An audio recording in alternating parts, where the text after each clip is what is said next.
Good morning, everybody. It's Jeff Goldberg for the Sales Pro Network here on another Friday. Today is, let me look at my calendar, it's February 4th. Wow.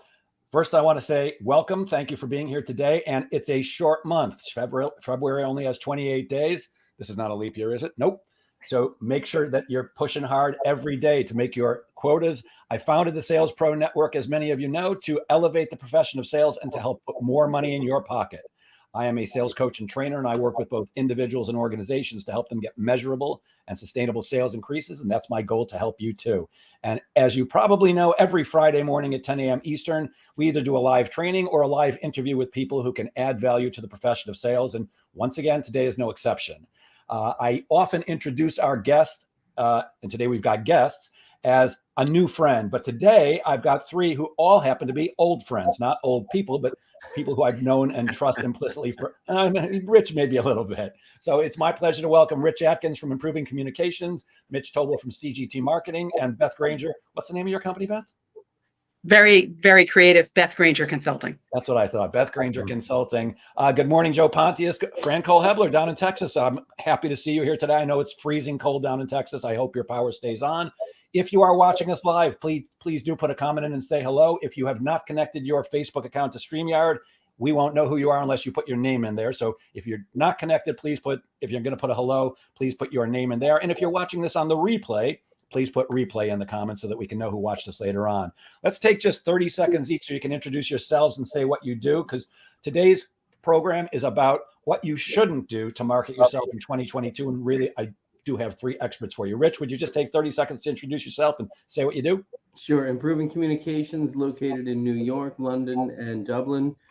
We do trainings in business writing, public speaking, customer service, leadership, negotiation, and human resources, among others. Fantastic. And I was about to say I've shared a stage more than once with Rich, but I just realized I've shared a stage with all these people more than once. Beth Granger, would you take a moment and introduce yourself, please? Sure thing. I'm a trainer, consultant, and speaker on the topic of unleashing the power of LinkedIn.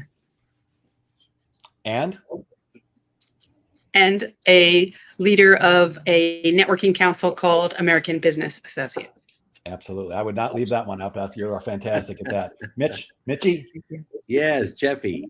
Mitch Tobel, owner, managing partner, or the guy at CGT Marketing, where intelligent marketing meets profitable results. We sell about 25 different marketing services, but what's most important is that marketing meets your business goals. So everything that we do is focused on the businesses that we represent and service. And a large part of what you do is social media. Yes, Mitch? Yeah. A matter of fact, I would say out of our business, probably 90% is digital. Not just social media, but digital, because every company has a digital footprint. So you have to be conscious of that. And that's something that is going to be really not to do that. Perfect. Good morning, Steve Kent. Always good to see you. Ben Gibbs. Happy you're here. And Robin Long, you found us. I know you about an hour ago, you said you couldn't find the stream. That's because we just started. So let's dive right in. Marketing, part of marketing is prospecting for new business. What should you not do when you're making an initial contact? And what's the best medium, in your opinion, to make a contact with a prospect? Either cold or warm? Is it email? Is it text? Is it, this is actually a question that Rich came up with. Is it smoke signals? So let's start with you, Rich, since this was your question. What is the best way, and what should you not do in an initial reach out? I'd say smoke signals are out. We can start with that. But the reason this thing came about was I sent a screen capture of a series of texts that I had with someone. And the text came into my phone number. It said, "Is this Rich?" Answer is, who is this? Is this still Rich's phone number? Again, who is this? And finally, I got a paragraph after that of, we're presenting this thing, and I wrote back with 2 words, and they weren't happy birthday. And the reason for that is I scolded the guy later because he came back with, well, I guess you're not the type of person we want. And I said, don't be sneaky. Don't create an air of familiarity. Like, is this Rich? Well, yeah, of course it's Rich. Hey, who's this? Oh, it's your old friend Billy. No, it's someone who wants to try to sell something to you. And right away, as soon as I smell that, my defenses are up. And I'd probably go out of my way to do business with someone who charges more for that same service because you went the sneaky route. That's at least one thing. So don't be sneaky. Got it. Panel, if you would turn down your speakers as low as you can and still hear, because I think we're getting some feedback just a little bit. I'm not sure, but I want to make sure the audience hears every word that you say. And by the way, good morning, Keith Ginsburg, who said, wow, Jeff, how did you line up the A team of talent? I just happen to know a lot of great people. Beth, would you like to comment on that same question? What should we not do in an initial contact, and what do you feel the best medium is? So the best medium is getting an introduction, but not do the connect and pitch in any situation. So in person, don't start selling immediately. You haven't earned that right. Online, same thing. Yeah, I was hoping you would say that because that's a passion of mine. I despise when I get connection requests, which I get every day, and then I accept the request because I want a wide audience for my content. And the next thing you know, Jeff, can I please have a few moments of your time to explain to you how I help coaches like you get 10,000 leads a day with no cost and no time invested at all? Yeah, if you could really do that, I'd love to talk to you, except how about buying me a drink first? How about saying hello and getting to know me first? I hate that. Mitch, you're already laughing. Anything to add on that one? Sure. Since I'm the marketing guy, but sales process and marketing has altered so much over the past 2 years where everything's a digital play. So I have a phrase because, marketing people generally have phrases that the initial prospecting needs to be about interactions, not transactions. Beth brought up networking as you did, Jeff. Networking is wonderful. What do? You go in, you meet somebody, ask them to marry you? No, you have to date first. It's the same thing with communicating and marketing. Your initial steps should be all about awareness and interacting and engaging. Then you bring them down the funnel. Because right now, most of the populace and most of the prospects in B2B or B2C, whichever marketplace that you're going to, they don't want to speak to salespeople in the initial stages. No one really wants to talk to them. So that's why live chat is so big. That's why your website needs to function so well. So how not to market is to approach it from a transactional standpoint, which Jeff, you just mentioned. I get solicited all day on LinkedIn. And as soon as you click yes, you're going to get the pitch. Mm-hmm. Who wants that? No one wants that, right? The best is to treat your marketplace as if you were networking with them. So it's all about interactions. And as I say, it's like everybody needs to drive down the avenue. Add value every time. You got to be on the avenue. You got to think that way in your marketing communications and in the sales process. Look, sales and marketing needs to be totally integrated, more so than ever before. Everybody needs to be on that page. Anyway. Wow. So that's probably why the bots, the AI, that pops up on a website says, "Can I help you?" That's so popular because they don't have to deal with somebody like any of us. Mm-hmm. Yeah. It's interesting. I just got into an involved conversation with a client. We're building a site for them. And I said, live chat would be great, but we're not doing it unless you have operationally the people who can stand behind it. Well, what if we use a bot? I said, do you like bots? Does anybody here like bots? Anybody on watching us like bots? I don't think so. We like the human touch. So, we had a very long discussion because it's an operational issue, not a technological issue. So it's real important. Yeah, I love technology, but some of it just does not work and actually pisses me off. I can't remember. I think it was, as I know you guys know, one of the things I offer is outsource sales management. And right now I'm managing 4 different sales teams at 4 different companies and working on different projects for each of them. And one of them I was reaching out to, I think their CRM system to get answers to a question. And it's a bot, type in your question. I type in the question. It gives me a completely unrelated answer. Do you need more help? Yes, I need your help. You're not answering my question. And after about 2 or 3 interactions, I'm like, I'm wasting my time here. So I think there's a plus and a minus.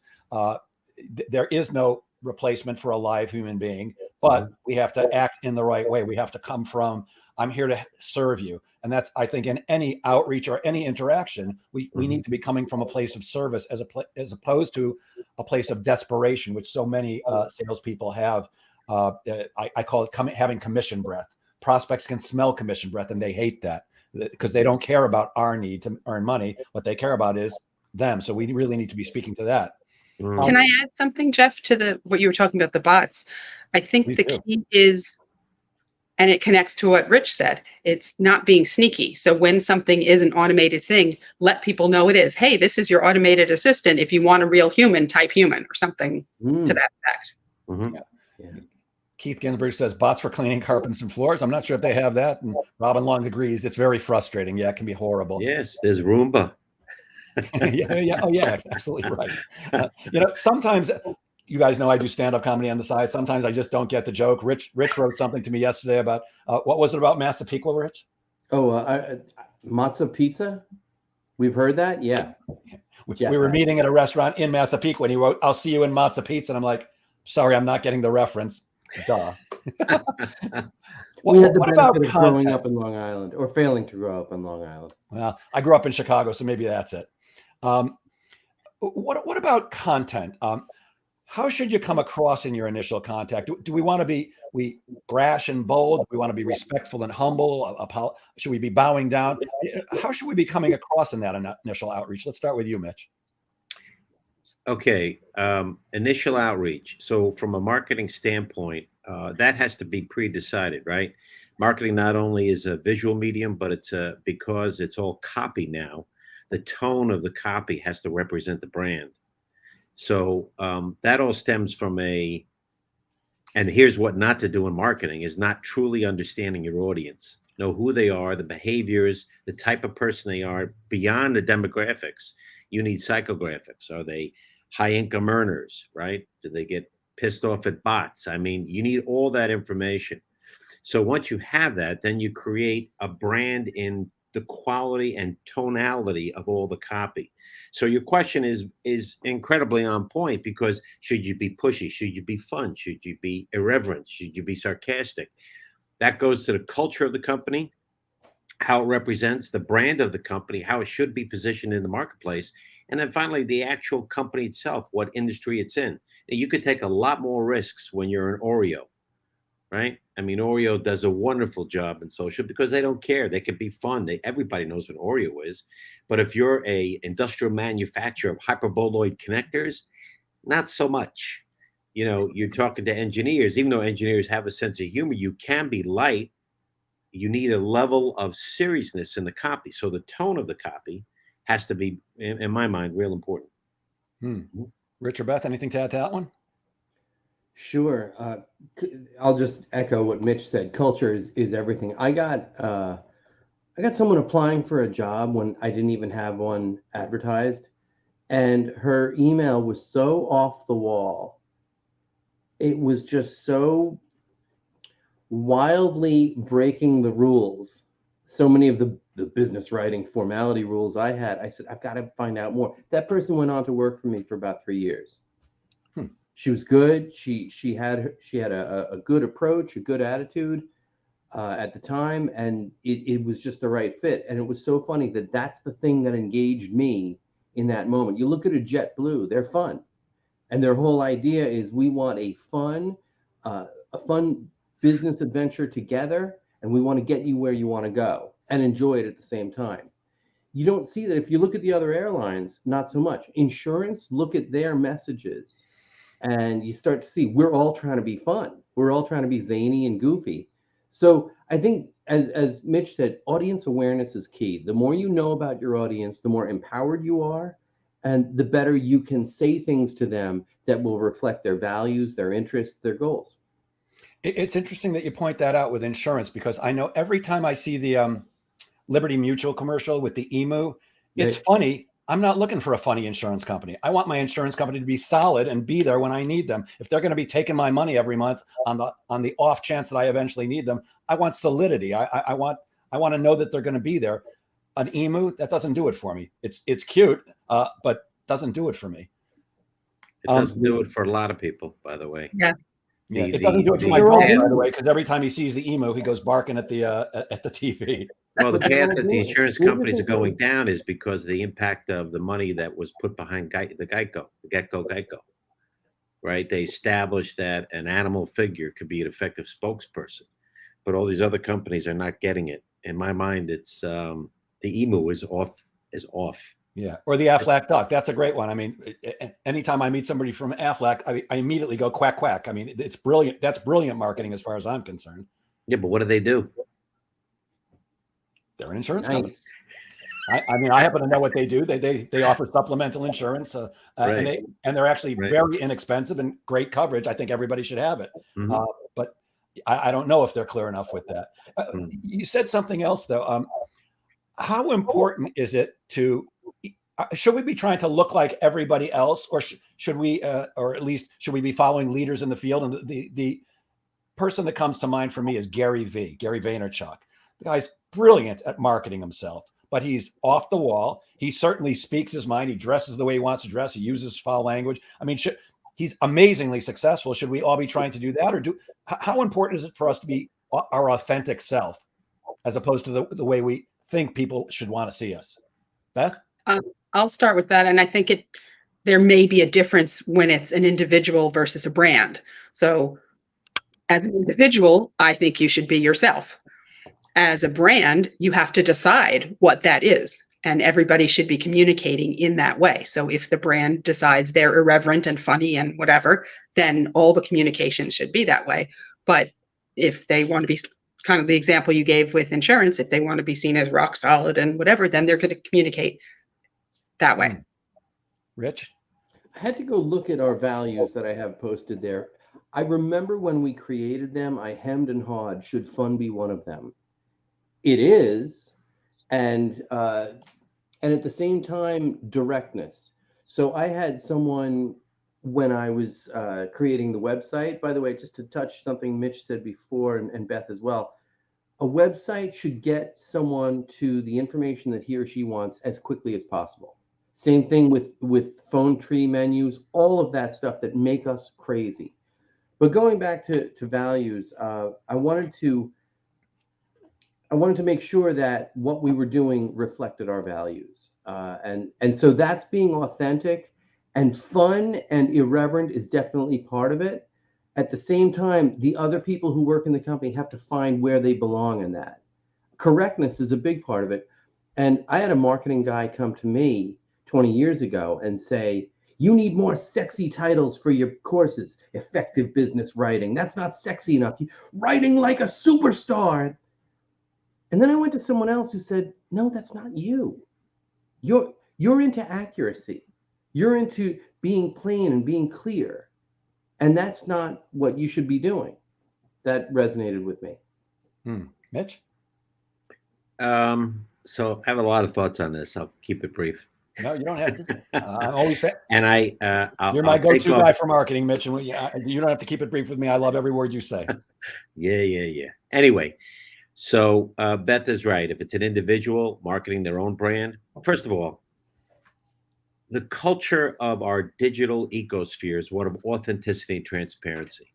Whether you're a brand or an individual, if you're not being real and authentic, true to the company, its culture, its brand, its mission, true to yourself, if you're an individual, if you're a solopreneur, if you're not true to that, people will find you out. They won't follow you. They won't interact.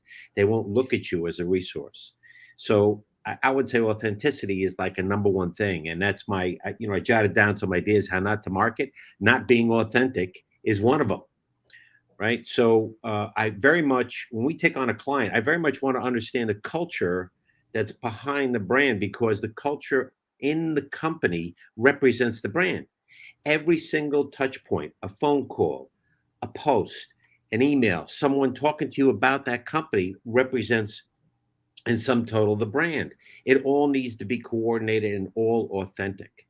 So just to touch a little bit on that authenticity, what we've seen over the past 2 years is that brands with a purpose are doing way better than brands without a purpose. And by purpose, I mean is helping community, we love dogs, like Tito's vodka, they're into dogs, right? So brands with a purpose, but you can't construct it. You have to believe in it. And it really has to connect, although I don't think dogs drink vodka, but I'm not sure. But it really has to connect with the brand.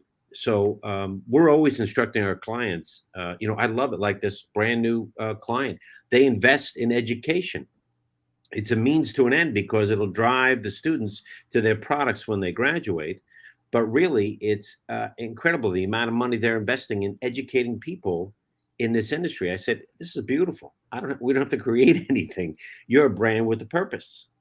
So purposeful brands, being authentic is really, really, really important. I said it 3 times. That means it's real. It's Is it really important, Mitch? No, really, really, really important. Yeah. You know, it's funny when you just said that about Tito's. So I keep Tito's in the house. I don't drink it in a martini, but you know, to mix, it's great. And when you said they like dogs, which I didn't know, I had an immediate reaction because I'm a dog freak. I love dogs beyond belief. I think they're the greatest thing on the planet. It made me want to go drink some Tito's. Of course, I'm guessing that I can't see the name here, but I'm guessing this is my friend Paul, who says he loves these discussions almost as much as Clase Azul, which is just this incredibly delicious tequila. And this is probably him too, saying his dog's preferred tequila. Oh, okay. I looked around to see if my dog was awake. I was going to pick him up and show him to you. I'm actually thinking, you guys know, I'm about to go into a studio and shoot some sales training videos. And I think I'm going to use my dog as part of the marketing because that is who I am. So authenticity is key. What about, what are some common mistakes to watch out for before picking up a phone and dialing or hitting send? Especially what preventable mistakes? What things should we watch out for? Rich, you want to take that one first? Sure. I've had people call, and I wish I could remember the details of the call, but it was something like they pitched something to me on the phone, and I said, "Oh, do you know what we do here?" You know, maybe they were pitching training service. I think it might have been that they were pitching training services. I said, "Oh, do you know what we do?" Well, you're Improving Communications LLC, which means they're reading from a web page somewhere. And I said, and these are the words I've used. I said, so you've done no pre-approach research on us before calling me, have you? Or also they'll call and they'll say, hi, may I speak to the Director of Human Resources? Have you done any research before calling? Because of course we don't connect people here by title. We connect them by name. It's a 4-person company. But you know, so when this happens, I'll say, so you've done no research on us before contacting us? No, I haven't. Great. Do some research and call us back. Click. Yeah, that's a big mistake is I have no concept. Again, audience awareness. Have you done any research? Have you even bothered to try to play detective, or are you just throwing spaghetti against the wall to see if it sticks? Yeah, that pisses me off. I've gotten calls. We do sales training. Really? Do you know what I do? No, what do you do? I'm a sales trainer. Or the one that really gets me is when they're clearly using a deceptive practice. And I mentioned this to you last night at dinner, Rich. I got a call one time. Hi, I'm calling from your copier company. Oh, okay. Can you go take a look at your machine and tell us which one you have? And my answer was, if you're my copier company, don't you know which one you sold me? And by the way, I bought it at Staples, so I don't think you're my copier company. I hate that deceptive stuff. Mitch, anything to add to that one? What should people watch out for? Easily preventable errors when they're marketing. So, from a marketing standpoint, I won't touch on the sales because we have sales experts here. But from a marketing standpoint, it's not personalizing your communications. We live in an era of incredible technology. You know, why someone doesn't personalize an email, even if it's a bulk send. You have the availability for dynamic content. I mean, even websites. I don't know if you know this, but websites can be dynamic. We construct websites that someone from a company comes on it and it says, hey, Jeff Goldberg, we have marketing programs for sales trainers. You know, it identifies people. So the biggest mistake is not personalizing your marketing. It's ridiculous. You can design a website that knows my name when I click on the website? Yeah. Mitch, we need to talk. My website's not doing that, and you designed it. So that's awesome because I often tell salespeople there's almost nothing that sounds better to people than the sound of their own name. Well, here's the thing: is that the technology is fabulous, but right now the cost of that technology really works for companies that are mid to large size enterprises. No offense, and by the way, if I knew it would work for you, I would have suggested it for you. I'm sure you would. And audience, Mitch knows me very well. He knows I'm not about to spend 10 million bucks just to say somebody's name. But I No, love it's the actually idea. less than 10 million. It's only 8 million. No. Fair enough. Sign me any up. mistakes? Any mistakes to watch out for? Any mistakes say Beth, me? to watch out for, Beth, when marketing? So many. Where to begin? I think some of the things we already talked about, but other things are really the being too salesy too soon. It's all the same thing we're talking about over and over. It's building a relationship, some kind of relationship first before getting into the sales pitch. Although I have to say, I did once get an outreach that made me laugh. It was so well written. It acknowledged, it said, "Hey, yes, this is a sales pitch." And it was just so perfectly written that I did respond to it. Got it. Let's see. I'm guessing this is Larry, the phone guy, who says, I sell phone service and I get cold calls all the time about reducing my phone bill. Oh, yeah. We all get that, right? Somebody also says the website can be geographically located to make your company seem as a local company because of the telephone number associated where the person is coming from. And apparently Dennis Lombardi's dogs prefer tequila. Okay, good. Still, that's a popular drink among dogs this morning. You know what? I'll have to call Casamigos and tell them, you know what? You're missing out. I got to tell you something, Mitch. I don't want to take too much time, but I've had Casamigos. It's good, but this Clase Azul, Paulie Schmidt, I curse you every day. I'm sure that was you who are commenting there. I curse you every day for introducing me to this tequila. It's just too good and too expensive, but it's fantastic. I'll have to try it. Oh, yes, you do, my friend. We should have an in-person ABA meeting and do some tasting of that tequila. It's beyond. I'm in. I'm in. You've probably seen the bottle. It's stunningly beautiful. It's a work of art. Let's since Beth, you went last, let's talk about your area of expertise, LinkedIn. What are maybe the top 3 things to not do on LinkedIn that can really damage your reputation? What's so funny about that is I have a webinar that I do, 9 LinkedIn landmines. So the things to avoid. And you've all had it happen, right? We already talked about the connect and pitch. That's, I think, the one that most people hate the most. Some of the others are a little more subtle, but it's all about, would you do this behavior if you were with someone in person? So some of the things that I personally think just don't do it. One is indiscriminate mentioning or tagging. So you can mention somebody and they'll get a notification. And when you do, you're hoping that they're going to respond and engage with your content. Well, I met somebody in person at an event. He started tagging me on every single post he did. It could have been, I learned how to change a tire, and he was tagging me. Well, that's just trying to use my social capital or get my attention, and it's wrong. So tag people when it's appropriate, right? You were having a conversation, or if I do a post about this event that we did today, it would make sense to tag the 3 of you. And I would say third one, which of the 9?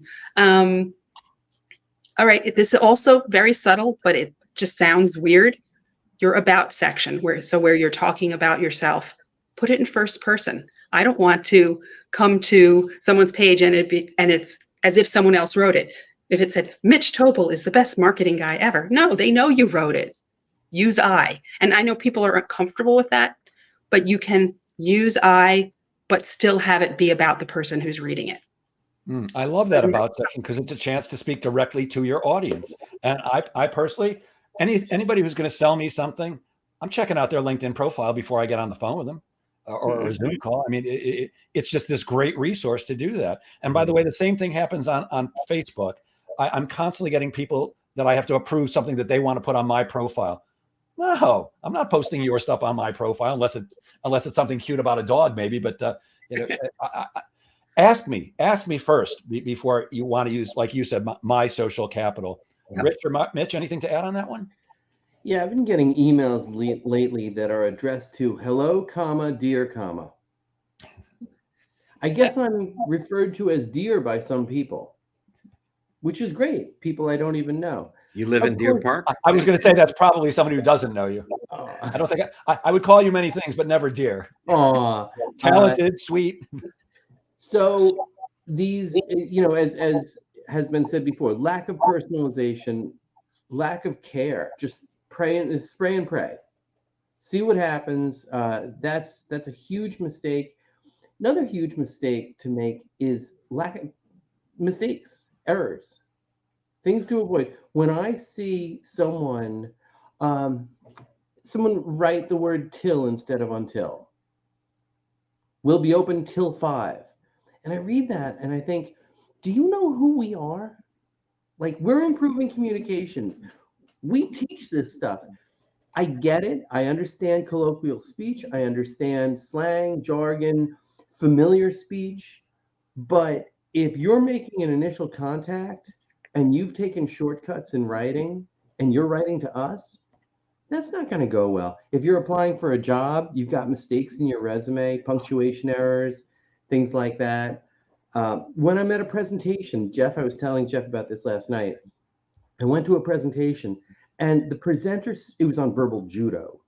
The guy spent 40 minutes, the first 40 minutes of the presentation, complaining that he didn't have enough time to give us the whole program, that it was only an hour, and that we were only getting a sliver of a slice of the program because he was so challenged. And I'm looking, and it's 40 minutes in. And I'm like, when is this guy getting? He finally gave us, I think, 2 actionable items. And so giving value, as people have said before, and building a relationship. There's one more instance I want to tell you about. In the past, I don't know, 15 or so years, we've gotten a lot involved with stadiums, multipurpose venues, theaters, etc. Venues of all different kinds. So I joined a venue management association. And instead of going in there with my tongue hanging out, handing out business cards, I got involved in service. I'm on the committee for the Super Regional in Portland, Maine. We're on the educational committee. I'm helping organize events with them. They all know me. They all know me. They know what I do. I give them free seats to public classes whenever something comes up. But, you know, if someone hits me up and says, hey, Rich, can you help us with such and such? It'll seem like I'm surprised. Oh, wow, this is great. Sure, I didn't expect you to call. This is fantastic. Sure, we can help. Instead of, hey, so-and-so on the education committee, do you want to buy our stuff? No. I'm there to be of service. I want them to see that. And by the way, one more thing about being of service. In any setting like this, I try to make it visible service. The more people who see what I'm doing, the more people may check me out. Yeah, and you work with some incredibly large venues. I mean, I know you work with the Barclays Center, Madison Square Garden, places like that. And you're speaking my language when you talk about misspellings. As an outsourced sales manager, I see a lot of resumes. You've got one comma out of place, one grammar or punctuation mistake, I'm cutting you off immediately. If you can't get your resume right, your resume is marketing, isn't it, Mitch? Yeah. Yeah, and it's I'm smiling because we hire people, but one of the components is you have to be able to write. So we get sent people's resumes with their cover letters, and I open them up on Word, and Word is telling me that there are misspellings in the document. There are green underlines. Hello. So out the door. Sorry. And I don't even read it. I don't even bother. They could be the most amazing person in the world, but I'm sorry, that's just sloppy. That's my feeling is if you can't get your unacceptable. Yeah, unacceptable. Yeah. My favorite is your and your. Mm. You're all speaking my language, Beth. That's actually on my online dating profile. If you don't know the difference between your and your, there, and there, Mary, and Mary, then I don't have the time for you. And I'm a little bit picky that way, Mitch. And look, I know that I may be cutting people off, both their resumes. That there could be a great person that just can't spell perfectly. Yeah. But my personal thing is, if you can't take the time to get it right, then you're probably not going to get it right if I hire you and put you in front of customers. Right. How can I trust you? What happens with that? People write it off with the one-word story. They're looking at the resume and they go, oh, careless, sloppy, no attention. You're done with a one-word story. Mm-hmm. And as you say, you could be the most brilliant salesperson, trainer, etc. in the world, mm-hmm. and you miss the opportunity. I was told once during a job interview, this is when I was younger, that I couldn't get the job because my schedule was too erotic. And I looked at my interview and Erotic? I said, what do you know about me that I don't know? You have an erotic schedule. That's great. Robin Long says she sees a lot frequently. Yeah. Yeah, it's amazing because in this digital universe we live in, you have to be able to write and write accurately. Mm. And there are It's just a tools to basic help component. if people need that, Grammarly Yeah. and all those things. Yeah, So yeah. I mean, look, don't most of us use Word for documents? I mean, it tells you when there's a mistake. How could you possibly put something on your resume knowing there's a red or a green line on there? It just That's doesn't that's what kills me.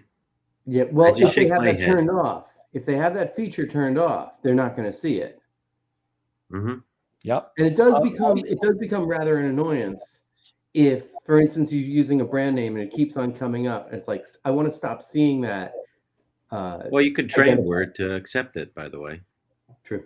Yeah. Yeah. What about besides spelling mistakes and grammar mistakes? I don't want to focus exclusively on LinkedIn, but I'm a big fan of it. In your LinkedIn profile, which I think is just crucial, I'm not an expert like any of you in dealing with the profile, but when I start working with salespeople in a company or with my coaching clients, one of the first things I do is let's take a look at your profile. And again, I'm not an expert, but there seem to be some very simple things that you can do. For example, have a professional headshot. Or at least a good picture.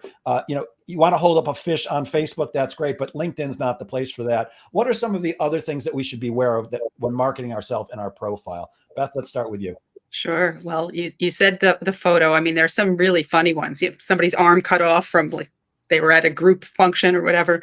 I mean, you can just take a Zoom photo, screenshot it, something like that. It doesn't have to necessarily be a professional photographer, although of course that's better. Every field, everywhere that you're writing something is your opportunity to present your best self. So your headline, will it make people understand what you do and want to have a conversation with you without being pushy and salesy and inauthentic? Your about section, every single section is a chance to say what you do, show what you do. So using all the features in real estate to me is really important. They give you, for instance, the featured section. Do people even know that exists? And one of the newer features, two features actually that I really love, the name pronunciation ability. If you have a name that's hard to pronounce, put the pronunciation in there. It'll help people as they engage with you. And then the cover story, which is a 30-second video that lives behind your photo, kind of like a Harry Potter painting. When you come, it moves and you click on it. There's nothing better than seeing somebody and hearing somebody. So those are some of the places to make sure you get it right. Great. And Mitch, anything else? I know you're big on LinkedIn also. Anything we should be aware of making mistakes in our profile? So I've seen a lot of this where people treat their profile as a company page, which is a total mistake. LinkedIn is designed to be networking on steroids, and it's all about the person, not the company. Yeah. So, you need to focus on yourself. You can share posts from your own business page and you could add information, but the profile needs to be about you. I would also say that testimonials are a very big area. Also, it shows a lot about you. For instance, salespeople, which I recommend, go to LinkedIn before any phone call, anybody they're going to learn and find out any commonality. Same thing goes for you. What you put on your profile speaks about who you are, the groups you belong to, the interests. So I think that's, I'm not going to repeat Beth's, which, to me is spot on. The headline is just the most critical piece of the whole thing, but that's what I would think about. Mm-hmm. Yeah, I put a lot of emphasis on the recommendation section, but very little on the skills and endorsement section. And the reason I don't care about that one is because I know people endorse me and for my skills every day, and I have no idea who they are. And my assumption is they think that if they endorse me, I'm going to endorse them back, which I'm not. But when somebody takes the time to write out a recommendation for you, that means something to me. Now, of course, nobody's going to post any bad recommendations. It's like asking somebody for references. Do you think I'm going to give you bad references? Yeah. Let me hook you up with some of the clients who hate me and sued me. Not that I have any of those, but if I did. I read those recommendations, skills and endorsements. Do you disagree, Mitch? Well, here's the thing. Skills and endorsements actually factor into the search parameters for LinkedIn. LinkedIn is actually scanning those skills and endorsements when people put in search terms. So the skills and endorsements section, you should look at it and just X out stuff that's inappropriate for you, which you have the availability to. You can't stop people from recommending you. And actually, LinkedIn used to have a very heavy algorithm getting people to endorse other people for skills, which they've stopped. So it's something to look at, not spend a lot of time. I'm sorry, Beth. Did you Sorry, want I was going to say you can actually, because there are certain industries that aren't allowed to endorse or be endorsed, you can actually turn that section off. But depending on what your goals are, if you're looking for a job, for instance, absolutely you want that section. The way I use it, I always try to figure out, like a little bit of a detective, how to use the features that they give us, even if I think they're not the best necessarily. So for me, an endorsement, I use it as almost like a mini, or it's a recommendation light. So somebody gives me an introduction or a referral, I will go and endorse them for something I know that they can do. And that part's key, because I know somebody who used to go around and endorse people for fly fishing just for fun. I mean, I'm not sure that people really know how easy it is to get recommendations. You can, anybody who, I think it's only a first level connection, you can go to them and request a recommendation. Or the other method is when you recommend somebody else, they'll tend to probably want to do the same for you. Is there some other way that we should be using, Beth, Mitch, Rich? My favorite thing to do, because sometimes people aren't sure about asking for recommendations and they don't know if the people know how to do it technically on LinkedIn. When someone's saying thank you, that's the perfect time, because they want to do something for you. They're happy with your work. And that's the great time to say, I love what you just said. I was pleased to do the work. Would you be open to writing that as a recommendation for me on my profile? And 99.9% of the time, they're going to say yes. Brilliant. Yeah, I posted recently that I was down in Atlanta giving a motivational talk. I was really excited about it, and it went very, very well. And I posted that afterwards. And Mark Halpert, who you guys might know, he's another LinkedIn expert. He wrote to me, goes, "Did you ask them for a LinkedIn recommendation?" I'm like, no, I didn't. But you can bet that I immediately reached out to the vice president of sales, who after the event came to me and said, "Jeff, this exceeded my expectations. I don't know what I'm going to do, but I got to find more money in the budget to bring you back." And it didn't occur to me naturally, oh, can you say that on LinkedIn? That'd be terrific. So yeah. I put it in my speaking contracts. Do you? I don't always do it, but it's one of the testimonial. When pleased with my work, you will provide a written and or video testimonial. Love that. Now, do I always remember to go back and do it? Not necessarily, but do as I say, not as I do. Rich, I find that many marketing approaches, they focus on me. I can do this. I want you to do, I want to do that. I want to meet with you. This seems to me to not be the best way to market yourself. Any thoughts on that? Value number 6 at Improving Communications. It's on our website. It's a trademarked term, you before me. It's the letter U, capital B, the number 4, and me in lowercase. You before me. I like that. So I think you do really well with this class. First of all, I think just weakened your position. You would do really well with this class because it'll help you to achieve the goals you want to achieve in terms of writing, public speaking, sales, customer service, whatever. So if I'm focused on you, the best salespeople are you focused. The worst salespeople are I, me, my focused. So the best approach here is drop the I, me, my, we when clearly we're referring to our side instead of we as a partnership here in terms of consultative selling. But if I'm focused on you, and all I have to do is turn my I statements around. I love this class. You'll love this class.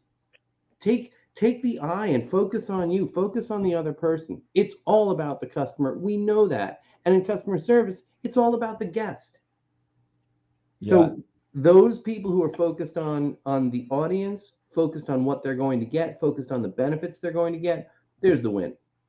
Yeah, I mean, mine may be a great Beatles song, and it is, but it can't be in our marketing, and certainly not in our sales. One of the pieces of advice I'm always giving to salespeople is take the word I out of your emails as much as you possibly can. The prospect doesn't care about you. The prospect cares about one thing, themselves. In sales, there's an old saying, the WIFM, WIIFM, what's in it for me? That's what they care about. They don't. I suspect that my very best clients, the ones who've been using me the longest and help me take care of my kids and pay my mortgage, I suspect that they would greatly prefer it if I would pay them to let me do my job, which of course I wouldn't do, but they care about them and they should. Mitch, Beth, anything to add to that about getting the me out of there? Well, from a marketing standpoint, here's where I start. Is your business a painkiller or a vitamin? And right now in our environment, you need to be a painkiller. If you're a vitamin, people are not looking for preventive. They're looking to kill pain. If they're looking to kill pain, what pains do they have? It's the same thing in a sales process where you're asking high gain questions to understand what the concerns are, what their concerns are, where their pain points are. Once you know the pain points, then it's a matter of creating content that addresses those pain points. For instance, I'll just give you a window into my company, CGT Marketing, right? We do great with industrial manufacturers, dental manufacturers that sell to dentists. What do my prospects want? They want to see that I have expertise in selling to their prospects, in marketing to their prospects, not their business. Oh, I can provide you with multi-layered social media that far exceeds everything else. Yeah, so what? I mean, we all get thousands of emails every day saying, I got the best marketing sauce in the world, right? And they all have square holes that they push everybody through. The point of fact is they don't care. They're callous, they're inundated. So strategically, what our copy direction is taking is that we're going to show, hopefully, and profess an expertise in how to market to their target market, segment our lists, personalize our communications, and show them how we are experts in marketing to their target market, because that's what their concerns are. So it's from an intimate knowledge, know the pain points, know their challenges they need to overcome, and then it becomes a great content marketing exercise. Yeah, I know for me, as soon as I see an email that says, I'd like to meet with you, I'm done. I don't care what you want. Of course you want to meet with me. I've got the money that you want. Or how about, I know you're busy, but yes, I am. I'm busy. Bye. It's like the LinkedIn connection invites that say, I'm looking to grow my network of insert what you do. I don't care. And thanks to you, Beth, I now answer those back with, really, how's that going to help both of us? Instead of accepting someone unknown, someone's request, I write back and I say, oh, really? What prompted you to want to connect with me? And usually I don't get an answer, which after 2 days gets a delete. One more thing. May I ask a question, Jeff? Sure. Robocalls. And Jeff and I talked about this over dinner last night. I was doing business with a property tax reduction company. And one day the phone rang. And remember, a phone call is urgent. Yeah, in my world, I have to answer the phone. So I answered it. Hello, Improving Communications. Hello, have you filed your tax return, your tax abatement, blah, blah, blah. And it was just a recording yelling at me. And as a result, they sent paper renewals on which I printed out the blog that I wrote about them. Didn't name them because I don't believe in trashing a business. So I didn't name them in the blog, but I sent, and I discontinued doing business with them. Because if you're going to robocall me, nothing says we don't care about you more than calling me with a recording. And as I said, it's one thing with an email. If you send an automated email or a form email that says, Dear Rich, please, or just Dear Customer, please remember to file your whatever, that's fine. A phone call's urgent. It's got to be picked up. And that's where I said, okay, we're done. Yeah, and I don't care if I'm paying more for another service. It's the point.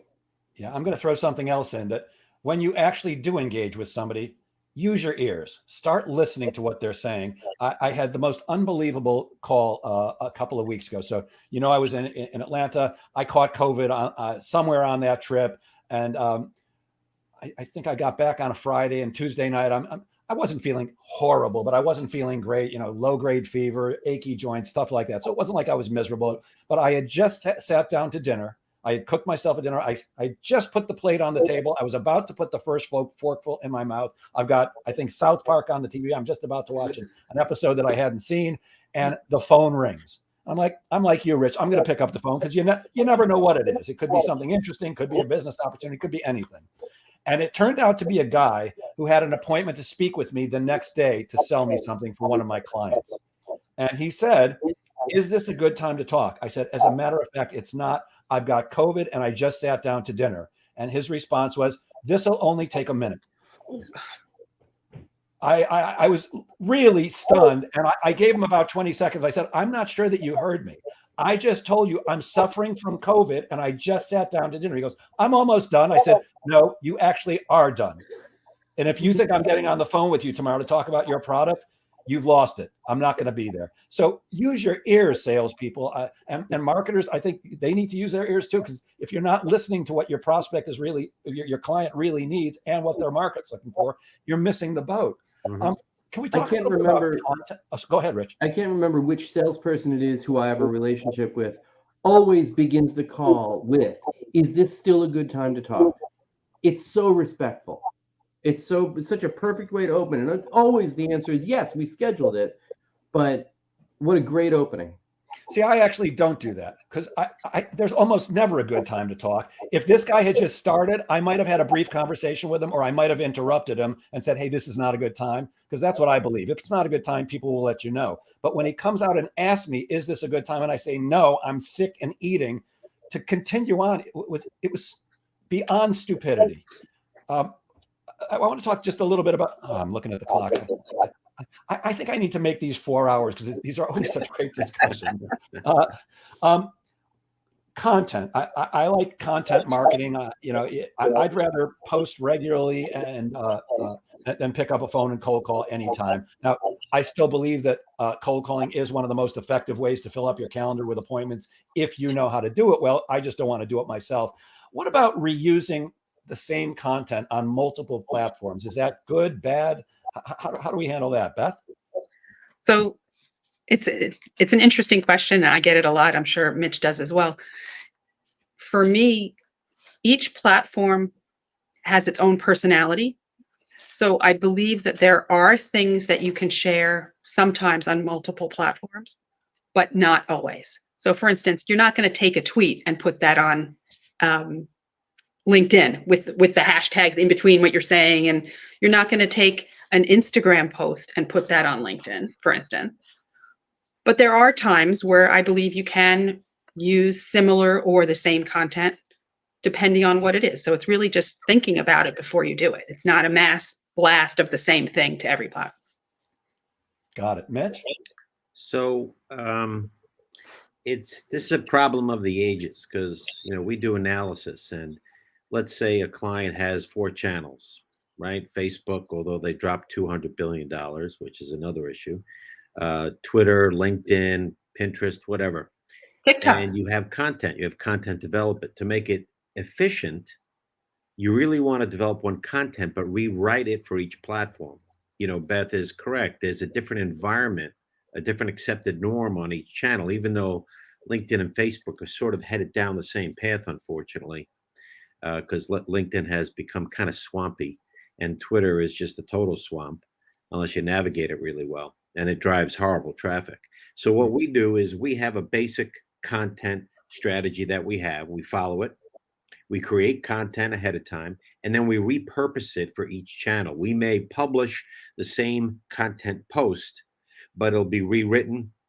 And by the way, each channel has its own hashtag strategy, which you have to be cognizant of. You can't use the same. So each one has its own, like we actually may change images for Instagram because Instagram is a total visual medium. You have to have sterling, beautiful stuff. So you can use the same content, but you have to be cognizant of the environment with which you're using it in and rewrite it for that environment. Got it. Rich, what about reusing the same content, not on multiple platforms, but on the same? If I posted something a year ago, can I use it again, or 2 years, or whatever? Can you post the same thing over and over? It's funny. I was talking to a sales pro just last night who had said that it probably has a 2-year lifespan. And I went back and I told my office manager this. And by the way, shamefully admitting here, I don't do my social media for my business. My office manager does. She's a strategist. She thinks through it, and she plans carefully and does a good job with engaging an audience. That's one of the parts of the business that I step away from. Just to go back, though, by the way, to what people were talking about before, LinkedIn reviews, I have found it's more valuable for us to get Google reviews. And I'm proud to say we have 162 reviews. We are almost all 5-star. The one 3-star said, "Great class, got so much out of it, 3 stars." And I'm looking at it going, okay, what could I have paid you to give us a 5? But so, reviews I think are important. Don't forget about Google. I think that's where people find us. That's how I got a business in my own town here in Port Washington, a center for the deafblind, to reach out to us and say, we're interested in you. I got a nursery here in Long Island reaching out. They found us. So that stuff all helps gain traction. And Mitch probably would best be able to speak on how that works. Can you just said something interesting, which has been on my mind for a while. So you've got somebody in your organization who does your social outreach. I do all mine myself. Can we outsource that to an organization like yours, Mitch? Could somebody, I don't know if you actually do that, but I know there are companies that will handle your social for you. To me, I can't imagine anybody speaking in my voice exactly, but can that be done, Mitch? Of course, we do it all the time. You do? Yeah, we offer full implementation, from content creation strategy to implementation, community management, using the social media tech. That's what we do. The whole thing is that, in my opinion, social media is best when it's done internally in a company. And I know that's against what I'm selling. But the plain fact of the matter is, no one can be faster and responsive and understanding than the company itself. However, it becomes a time and resource issue. The expertise to do social media correctly usually does not reside within a company. It's actually because of the changes in the algorithms and the platform changes, which seem to happen daily. I mean, last year, Google changed their algorithms over 500 times. Hello. So, generally speaking, companies don't have that in-house talent. So what happens is, we actually, from a cultural and informational standpoint, establish an expertise liaison within the company we're doing, and then review their entire copy content structure, past, and discuss the future, the present, the business goals. And from that, we're actually able to create great content that our clients are very pleased with. The point is that it's not just about creating content. It's about using the technology that's available within social channel, which, by the way, is very deep, and it's all free. FREE. So, not to take advantage of it is actually, I mean, there are people out there that just post. They're posters, and it works for a certain level of company, usually a small business that doesn't understand the depth and breadth of a true social media program can give you. So those people that just post, fine, but you're not getting anything out of it. And it's no surprise that I've gotten people come back to me say, after 6 months, say, it's not working. I wonder why, so. I think the key thing you said, Mitch. I'm sorry? The key thing that you're saying is that the difference between strategy and implementation. So that's where I think a lot of businesses get stuck, because they find somebody who's good at implementing, but not strategy. So if they speak most businesses don't have a strategy. Yep.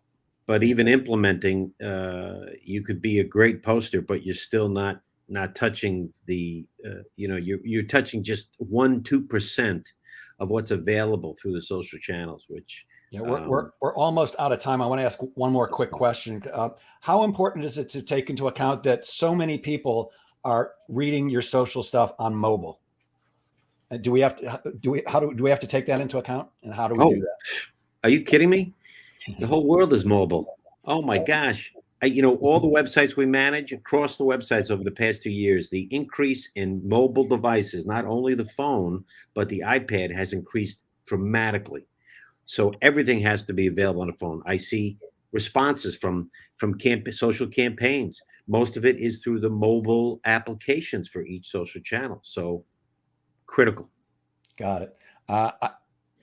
As I often say, I could talk to you guys all day, but we are out of time. Rich, would you like to let people know how they can get in touch with you in case they're interested in speaking with you and taking some of your courses? Sure. Improvingcommunications.com. If you're in Europe, Middle East, or Africa, it's improvingcommunications.co.uk and improvingcommunications.ie. And we're at 516-317-2900 here in the US. Thank you. Beth? Sure. Beth at bethgranger.com. You can find me on LinkedIn, of course, and 516-662-1202. Mr. T? That's 631-842-4600. Again, that's 631. So you can hit me up on LinkedIn. I'm all the social channels. Easy to find. I'm not hiding from anybody. Want to give out a phone number? Want to give out a phone number or website? Oh, for me, it's cgtmarketingllc.com. Phone number 631-842-4600. Jeff, as I said to you last night, thank you so much for putting this great content out for our community. Yeah, it's fun. Yeah. This was a lot of you to say. I have to say, I don't remember who put up the poll. It might have been you, Rich, who put up a poll. If you take Jeff Goldberg, if you go out to dinner with Jeff Goldberg, who should pay? And a lot of people said you should. And Rich, you could not have grabbed the check quicker last night. If I had known I could get so many free dinners, I probably would have founded the Sales Pro Network a long time ago. Thank you very much. That was very kind of you. And you always have interesting places to eat. And maybe next time I will be willing to go to Queens. Beth, Rich, Mitch, thank you guys so much for adding amazing value to the Sales Pro Network. I love you all. And as I end all of these Sales Pro Network, please remember, sales is a game of making things happen. Get out there and make sales happen.